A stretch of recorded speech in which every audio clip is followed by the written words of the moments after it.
Айдана Жарасқалиқызы, Абдрахманова Гүлжазира Мерғалиқызы. Райсуллин Мейрамбек Сәрсенғалиұлы. Біз Батыс Қазақстан облысы Жаңақала ауданы Маштексай ауылы Сейітқали Меңдешев атындағы жалпы орта білім беретін мектептің 2009 жылғы түлектері, тәуелсіздік жастары.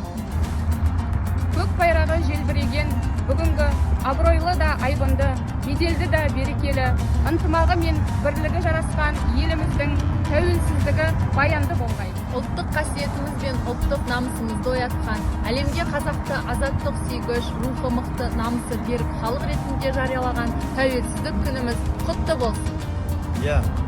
Тәуелсіздігімізге 30 жыл. Сонау жылдары тәуелсіздік жолында жанын құрбан еткен жастарымыздың аңсаған армандарына бүгінгі таңда біз куәміз. Тәуелсіздігіміз тұғыры биік болсын.